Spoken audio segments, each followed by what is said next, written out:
ये लुसेंट और स्पीडी का 23वां एपिसोड है। चलिए शुरू करते हैं। कालिदास की कृति अभिज्ञान शकुंतलम राजा दुष्यंत एवं शकुंतला के प्रेम की कथा द्वितीय भारतीय रचना है, जिसका अनुवाद यूरोपीय भाषाओं में हुआ है। ऐसी प्रथम रचना है भगवत गीता। संस्कृति उपलब्धियों के कारण गुप्त काल को भारतीय इतिहास का स्वर्ण युग कहा जाता है। नगरों का क्रमिक पतन गुप्त काल की महत्वपूर्ण विशेषता थी। वाकाटक राजवंश वाकाटक राजवंश की स्थापना 255 ईस्वी के लगभग विंध्य शक्ति नामक व्यक्ति ने की थी। इसके पूर्वज सातवाहनों के अधीन वरार विदर्भ के स्थानीय शासक थे। विंध्य शक्ति के पश्चात उसका पुत्र प्रवरसेन प्रथम शासक हुआ।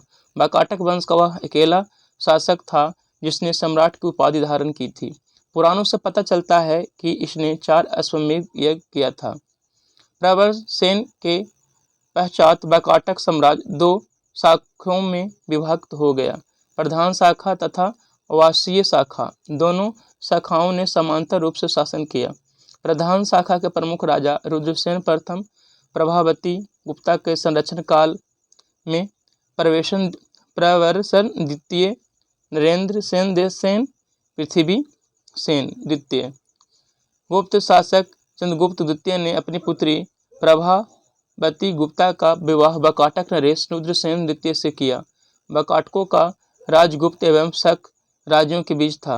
राज्यों पर विजय प्राप्त करने के लिए चंद्रगुप्त द्वितीय ने इससे संबंध को स्थापित किया था। विवाह के कुछ समय बाद रुद्रसेन द्वितीय की मृत्यु हो गई, क्योंकि उसके दोनों पुत्र दिवाकर सेन एवं दामोदर सेन आवश्यक थे। अतः प्रभावती गुप्ता ने शासन संभाला। यह काल वाकाटक गुप्त संबंध का स्वर्ण काल रहा। प्रभावती गुप्ता के संरक्षण काल के बाद उसका कनिष्ठ पुत्र दामोदर सेन प्रवरसेन द्वितीय के नाम से गद्दी पर बैठा। पृथ्वी सेन द्वितीय वाकाटकों की प्रधान शाखा का अंतिम शासक था। उसके बाद उसका राज वाशिम शाखा के हरिसेन के हाथों में चला गया। वसीम शाखा के वाकाटक वंश की इस शासक की स्थापना 330 ईस्वी में सम्राट प्रवरसेन के छोटे पुत्र सर्वसेन ने की थी। उसने वत्सगुल्म नामक स्थान पर एक स्वतंत्र राज्य की स्थापना की। वत्सगुल्म महाराष्ट्र के अकोला जिले में आधुनिक वाशिम में स्थित था। वाशिम शाखा का प्रमुख राजा सर्वसेन, विंध्य शक्ति द्वितीय, प्रवरसेन द्वितीय, हरिसेन वाशिम शाखा का सर्वाधिक शक्तिशाली शासक था। यह वाकाटक वंश का अंतिम ज्ञात शासक है। वाकाटक वंश के राजा प्रवरसन सेन द्वितीय ने मराठी प्राकृतिक काव्य सेतुबंध की रचना की तथा सर्वसेन ने हरि विजय नामक प्राकृतिक काव्य ग्रंथ लिखा। संस्कृत की वैदर्भी शैली का पूर्ण विकास वाकाटक नरेश के दरबार में हुआ। कुछ विद्वानों का मत है कि चंद्रगुप्त द्वितीय के राजकवि कालिदास ने कुछ समय तक प्रवरसेन द्वितीय की राजसभा में निवास किया। वहां उन्होंने उसके सेतुबंध का संशोधन किया तथा वैदर्भी शैली में अपना काव्य मेघदूत लिखा। वाकाटक नरेश ब्राह्मण धर्मावलंबी थे। वे शिव व विष्णु को उपासक थे। वाकाटक नरेश पृथ्वी सेन द्वितीय के सामंत व्याघ्र देव ने नचना के मंदिर का निर्माण करवाया। अजंता का 16वां तथा 17वां गुहा विहार और 19वें गुहा चैत्य का निर्माण वाकाटकों के शासनकाल में हुआ। पुष्यभूति वंश या वर्धन वंश। गुप्त वंश के पतन के बाद जिन नए राजवंशों का उदय हुआ उनमें मैत्रक, मौखरी, पुष्यभूति, परवर्ती, गुप्त और गौर प्रमुख हैं। इन राजवंशों में पुष्यभूति वंश के शासकों ने सबसे विशाल साम्राज्य स्थापित किया। पुष्यभूति वंश के संस्थापक पुष्यभूति था। इनकी राजधानी थानेश्वर हरियाणा प्रांत के कुरुक्षेत्र क्षेत्र में जिले में स्थित वर्तमान थानेश्वर स्थान थी। इस प्रभाकर वर्धन इस वंश के स्वतंत्रता का जन्मदाता था तथा प्रथम प्रभावशाली प्रशासक था, जिसने परम भट्टारक और महाराज धीराज जैसी सम्मानजनक उपाधियां धारण की। प्रभाकर वर्धन की पत्नी यशोमती से 2 पुत्र राजवर्धन और हर्षवर्धन तथा एक अन्य राजश्री उत्पन्न हुई। राजश्री का विवाह कनौज के मखौरी राजा ग्रहवर्मा के साथ हुआ। मालवा के शासक देवगुप्त ने ग्रहवर्मा की हत्या कर दी और राजश्री को बंदी बनाकर कारागार में डाल दिया। राजवर्धन ने देवगुप्त को मार डाला। परंतु देवगुप्त की मित्र गौर नरेश शासक ने धोखा देकर राजवर्धन की हत्या कर दी। शशांक शैव धर्म का अनुयायी था। इसने बोधि वृक्ष को कटवा दिया। राजवर्धन की मृत्यु के बाद 606 ईस्वी में 16 वर्ष की अवस्था में हर्षवर्धन थानेश्वर की गद्दी पर बैठा। हर्ष को शिलादित्य के नाम से भी जाना जाता था। इसने परम भट्टारक नरेश की उपाधि धारण की थी। हर्ष ने शशांक को पराजित करके कनौज पर अधिकार कर लिया तथा उसे अपनी राजधानी बनाया। हर्ष और पुलकेशिन द्वितीय के बीच नर्मदा नदी के तट पर युद्ध हुआ, जिसमें हर्ष की पराजय हुई। चीनी यात्री हेनसांग हर्षवर्धन के शासनकाल में भारत आया था। हेनसांग को यात्रियों में राजकुमार, नीति का पंडित एवं वर्तमान शाक्य मुनि कहा जाता है। वह नालंदा विश्वविद्यालय में पढ़ने एवं बौद्ध ग्रंथ संग्रह करने के उद्देश्य से भारत आया था। हर्ष 641 में अपने दूत चीन भेजे तथा 643 ईस्वी में एवं 645 ईस्वी में 2 चीनी दूत उसके दरबार में आए। हर्ष ने कश्मीर के शासक से बुद्ध के दंत अवशेष बलपूर्वक प्राप्त किए। हर्ष के पूर्वज भगवान शिव और सूर्य के अनन्य उपासक थे। प्रारंभ में हर्ष भी अपने कुल देवता शिव का परम भक्त था। चीनी यात्री हेनसांग से मिलने के बाद उसने बौद्ध धर्म की महायान शाखा को राजश्रय प्रदान किया तथा वह पूर्ण बौद्ध बन गया। हर्ष के समय में नालंदा महाविहार महायान बौद्ध धर्म की शिक्षा का प्रधान केंद्र था। हर्ष के समय में प्रयाग में प्रति 5 वर्ष एक समारोह आयोजित किया जाता था, जिसे महामोक्ष परिषद कहा जाता था। हेनसांग स्वयं 6ठे समारोह में सम्मिलित हुआ। बाणभट्ट हर्ष के दरबारी कवि थे। उन्होंने हर्षचरित एवं कादम्बरी की रचना की। बाणभट्ट के गुरु भुरचु थे। प्रियदर्शिका, रत्नावली तथा नागानंद नामक 3 संस्कृत नाटक ग्रंथों की रचना हर्ष ने की थी।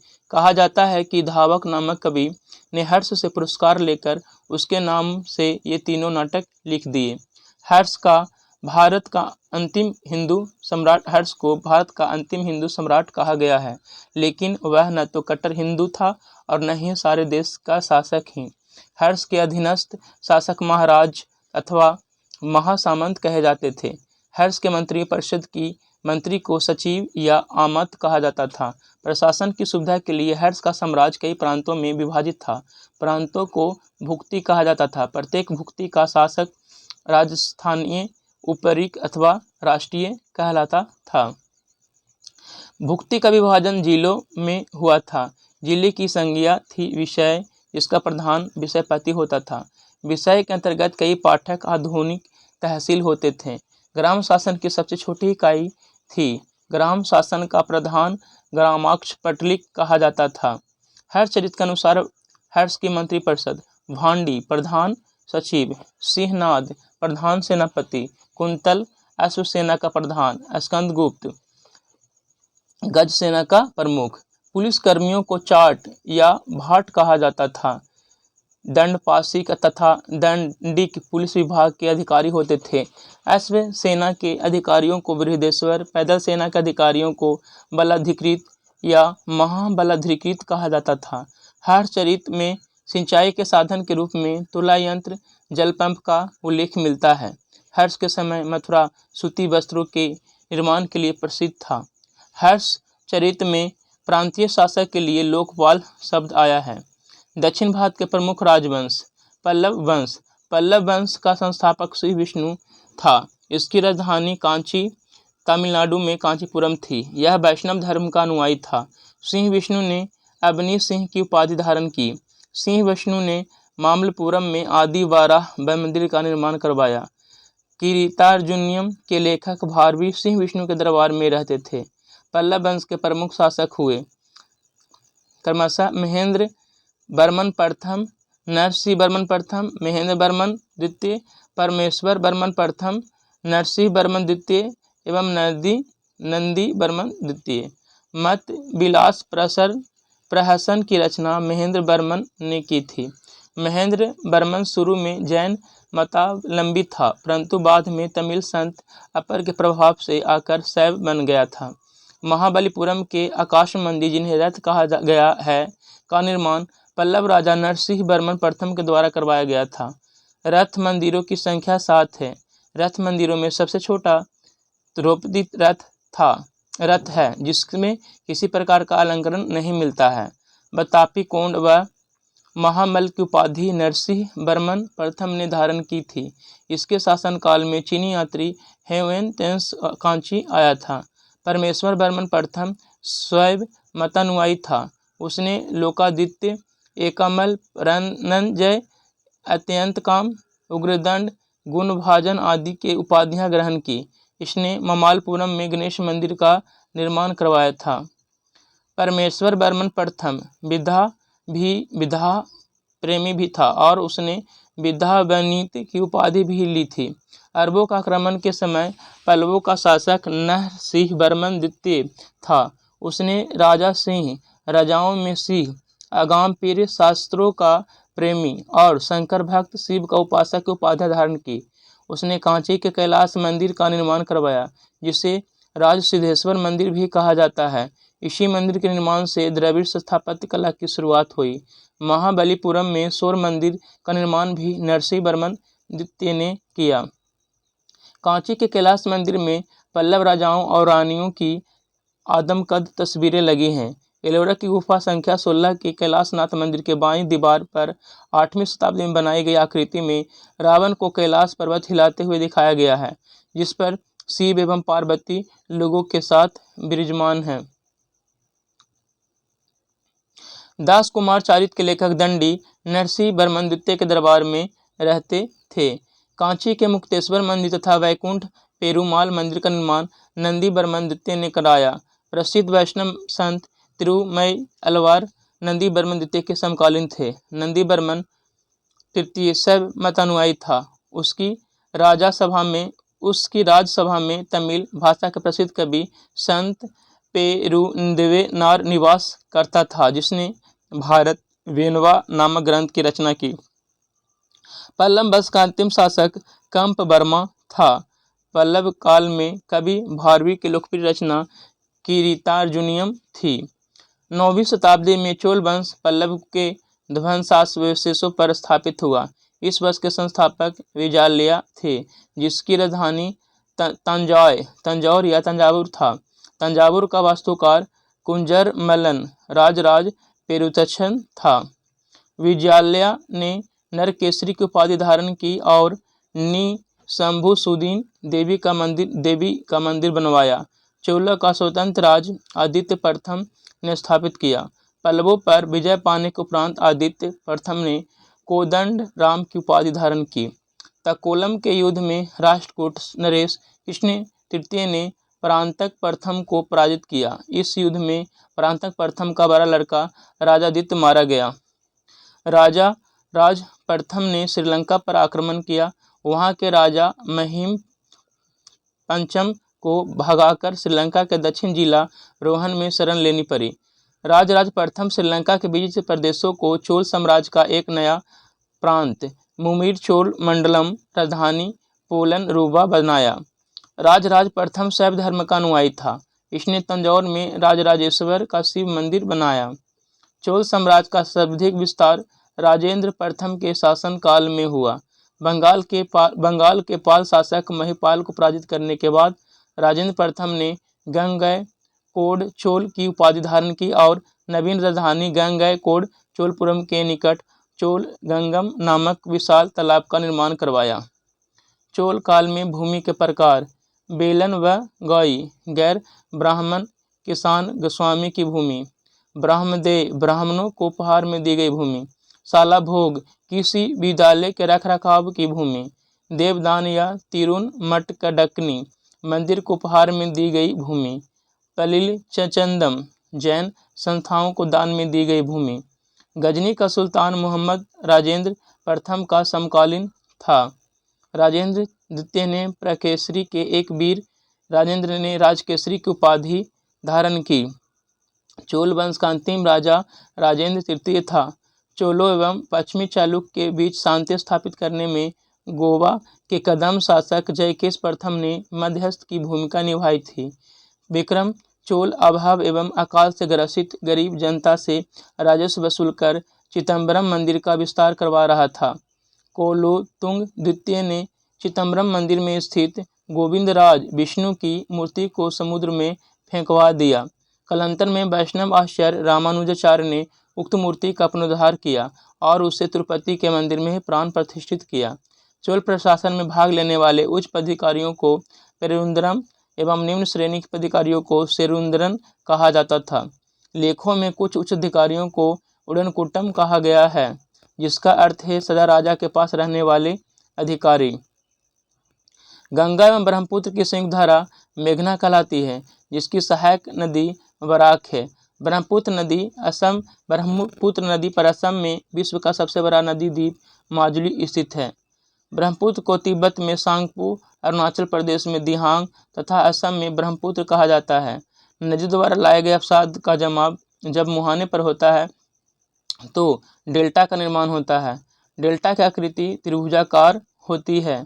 जो नदी डेल्टा नहीं बनाती है उसके मुहाने को एस्चुरी ज्वार नदमुख कहते हैं। नर्मदा नदी ज्वार नदमुख का निर्माण करती है। कावेरी, गंगा, महानदी नदियाँ डेल्टा बनाती है। नर्मदा और ताप्ती नदियाँ पश्चिम की ओर बहने वाली नदियाँ हैं जो डेल्टा नहीं बनाती। नर्मदा नदी का उद्गम स्थल अमरकंटक है। नर्मदा अधिकांशतः मध्य प्रदेश में बहती है।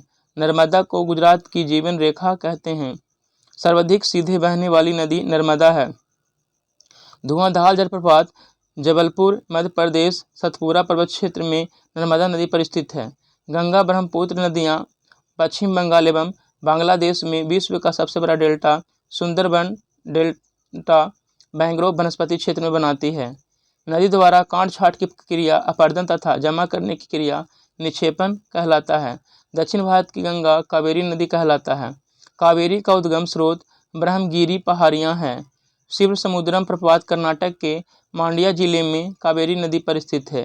कावेरी जल विवाद कर्नाटक, तमिलनाडु, कृष्णा नदी विवाद आंध्र प्रदेश, कर्नाटक एवं महाराष्ट्र राज्यों से संबंधित है। प्रायद्वीपीय भारत की सबसे लंबी नदी गोदावरी तथा दूसरी सबसे लंबी नदी कृष्णा है। गोदावरी को वृद्ध गंगा या दक्षिण गंगा कहा जाता है, जिसका उद्गम स्थान नासिक महाराष्ट्र के त्रयंबक गांव की पहाड़ी है। पैनगंगा गोदावरी की सहायक नदी है। क्षिप्रा नदी चंबल की सहायक नदी है। असम का अशोक ब्रह्मपुत्र नदी कहलाती है। बिहार का अशोक कोसी नदी अपनी मार्ग बदलने के लिए जानी जाती है। ब्रह्मपुत्र को लाल नदी के रूप में जाना जाता है। बिहार के कटिहार में कोसी गंगा से मिलती है। बंगाल का अशोक दामोदर नदी कहलाती है। उड़ीसा का अशोक ब्राह्मणी नदी कहलाती है। महानदी उड़ीसा में अपना डेल्टा बनाती है। भारत की सबसे लंबी नहर इंदिरा गांधी नहर या राजस्थान नहर सतलज एवं ब्यास नदी से जल पाती है तथा हैरिके बैराज से निकलती है। मिट्टी का अध्ययन पेडोलॉजी कहलाता है। झीलों का अध्ययन लिम्नोलॉजी, चट्टानों का अध्ययन पेट्रोलॉजी कहलाता है। चट्टानों का अध्ययन पेट्रोलॉजी। भारत की ऊंची झील कौन है? चोलामू कहाँ? सिक्किम में। भारत का सबसे बड़ी कृत्रिम झील गोविंद बल्लभ पंत सागर है, जो उत्तर प्रदेश में रिहंद नदी पर बनाए गए बांध से बना है। कोलोराडो नदी पर निर्मित मिड झील संसार का सबसे बड़ा मानव निर्मित झील है। मिड झील चिल्का उड़ीसा में स्थित भारत की सबसे बड़ी लैगून एवं खारे पानी की झील है। पुलिकट एक लैगून झील है जो आंध्र प्रदेश तथा तमिलनाडु की सीमा पर अवस्थित है। हाउगेन कॉल जलप्रपात कावेरी नदी पर है। भारत का सबसे ऊंचा जलप्रपात कुंजिकल 455 मीटर वराही नदी पर कर्नाटक में है। सर्वाधिक उपजाऊ व सर्वाधिक मात्रा में पाई जाने वाली मिट्टी जलोढ़ मिट्टी दोमट मिट्टी है, जो गेहूं एवं धान के लिए अच्छी होती है। जलोढ़ मिट्टी में पोटास, चूना एवं जैव पदार्थों की प्रचुरता तथा नाइट्रोजन, फास्फोरस एवं ह्यूमस की कमी पाई जाती है। पुरानी जलोढ़ मिट्टी को वांगर कहा जाता है। नवीन जलोढ़ मिट्टी को खादर कहा जाता है। काली मिट्टी अन्य नाम रेगुन मिट्टी का निर्माण बेसाल्ट चट्टानों के टूटने से हुआ है। मिट्टी का काला रंग टिटेनी फेरस मैग्नेटाइट एवं जीवांश की उपस्थिति के कारण होता है। कपास की खेती के लिए काली मिट्टी उत्तम होती है। गेहूं, ज्वार, बाजरा भी उगाया जाता है। इसमें नमी धारण करने की क्षमता अधिक होती है। काली मिट्टी मुख्यतः महाराष्ट्र, मध्य प्रदेश, गुजरात, आंध्र प्रदेश, कर्नाटक में पाई जाती है। लाल मिट्टी का निर्माण कायांतरित शैलों के विघटन एवं वियोजन से होता है। इसमें सिलिका एवं आयरन की बहुलता होती है। इसमें कपास, गेहूं, दालें व मोटे अनाज उगाया जाता है। लाल मिट्टी का रंग लाल ऑक्साइड की अधिकता के कारण होता है। यह मुख्यतः तमिलनाडु, आंध्र प्रदेश में पाई जाती है। लेटेराइट मिट्टी का निर्माण अधिक वर्षा वाले क्षेत्रों में शैलों के टूट-फूट तथा जल के साथ चूना व सिलिका के निक्षालन से हुआ है। चाय की खेती के लिए लेटेराइट मिट्टी उत्तम होती है। इसमें आयरन एवं सिलिका होती है। भारत की जलवायु उष्णकटिबंधीय मानसूनी है।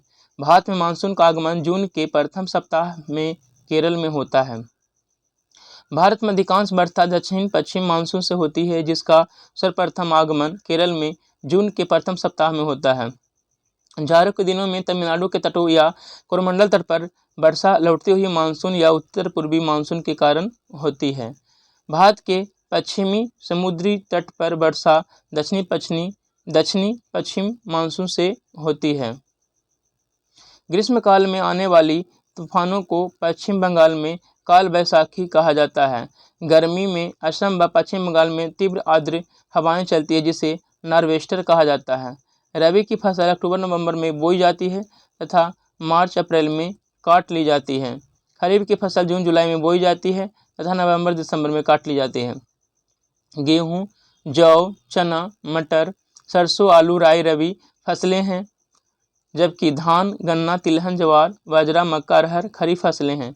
भारत के द्वीप समूह को 2 भागों में बांटा है, लक्षद्वीप एवं अंडमान निकोबार द्वीप समूह। अंडमान निकोबार द्वीप समूह बंगाल की खाड़ी में तथा लक्षद्वीप समूह अरब सागर में स्थित है। लक्षद्वीप समूह प्रवाल कोरल निर्मित है। श्रीहरिकोटा आंध्र प्रदेश प्रवाल द्वीप है। लक्षद्वीप की राजधानी कावारती है। लक्षद्वीप में द्वीपों की संख्या 36 है। 8 डिग्री चैनल में निकाय मालदीव को तथा 9 डिग्री चैनल लक्षद्वीप में निकायों को अलग करता है। लक्षद्वीप समूह का सबसे बड़ा द्वीप एंड्रोटट है। लक्षद्वीप समूह का सबसे छोटा द्वीप बिट्रा है। लक्षद्वीप के लोग मलयालम भाषा बोलते हैं। अंडमान निकोबार द्वीप ज्वालामुखी निर्मित है। अंडमान निकोबार समूह में कुल 572 द्वीप हैं। 10 डिग्री चैनल अंडमान को निकोबार से, जबकि ग्रैंड चैनल सुमात्रा द्वीप इंडोनेशिया को ग्रेट निकोबार द्वीप से अलग करता है। अंडमान निकोबार की राजधानी पोर्ट ब्लेयर है।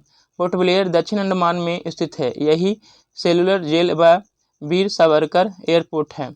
हैवलॉक द्वीप, स्वराज द्वीप, रास द्वीप, सुभाष चंद्र बोस द्वीप तथा नील द्वीप, शहीद द्वीप दक्षिण अंडमान में स्थित है। अब्दुल कलाम द्वीप, व्हीलर द्वीप ओडिशा से 150 किलोमीटर दूर बंगाल की खाड़ी में स्थित है। कोको स्टेट, कोको द्वीप म्यांमार एवं उत्तरी अंडमान को अलग करता है। अंडमान निकोबार द्वीप समूह को मरकत द्वीप, एमराल्ड आइलैंड भी कहा जाता है। अंडमान निकोबार की सबसे ऊंची चोटी सैडल पीक है, जो उत्तरी अंडमान में स्थित है। नारकोंडम द्वीप उत्तरी अंडमान के पूर्व में है। अंडमान निकोबार की दूसरी सबसे ऊंची चोटी माउंट थुलियर है, जो ग्रेट निकोबार पर है। डंकन पास दक्षिणी एवं लघु अंडमान के बीच है। औंग छोटा अंडमान द्वीप की जनजाति है। सैम्पन निकोबार द्वीप की जनजाति है। भारत का एकमात्र सक्रिय ज्वालामुखी वैरन द्वीप मध्य अंडमान के पूर्वी भाग में स्थित है। पंबन द्वीप आदम ब्रिज का एक भाग है। आदम ब्रिज तमिलनाडु पंबन द्वीप के धनुषकोडी से श्रीलंका के मन्नार द्वीप तक है। स्याही के धब्बों को मिटाने के लिए ऑक्जेलिक अम्ल का व्यवहार में लाया जाता है। 1 किलोवाट घंटा 36 × 10⁵ जूल के बराबर होता है। तापक्रम में वृद्धि के साथ धात्विक चालक का विशिष्ट प्रतिरोध घटता है। भारत में एसी सप्लाई की मानक आवृत्ति 50 हर्ट्ज होती है। एक ट्रांसफार्मर मुख्य बदलता है वोल्टेज को। चुंबकीय क्षेत्र प्रबलता का मैट्रिक यूनिट है ऑस्टेड। प्राकृतिक रबर किसका बहुलक होता है? आइसोप्रीन का। विद्युत ऊर्जा की इकाई क्या होती है? किलोवाट घंटा।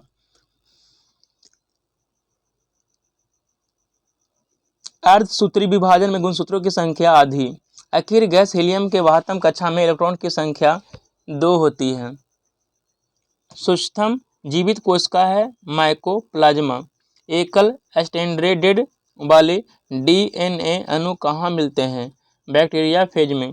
डायनामाइट बनाने में मुख्य रूप से प्रयोग होता है नाइट्रोग्लिसरीन का। मानव शरीर में ऊर्जा की उत्पत्ति होती है ऊतकों में ऑक्सीजन पहुंचाकर। वेल्डिंग करने में किस गैस के मिश्रण का प्रयोग किया जाता है? ऑक्सीजन एवं एसिटिलीन का। कृत्रिम सुगंधित पदार्थ बनाने में प्रयोग होता है एथिल एसीटेट। सबसे हल्का गैस है हीलियम। सबसे हल्का गैस हीलियम है।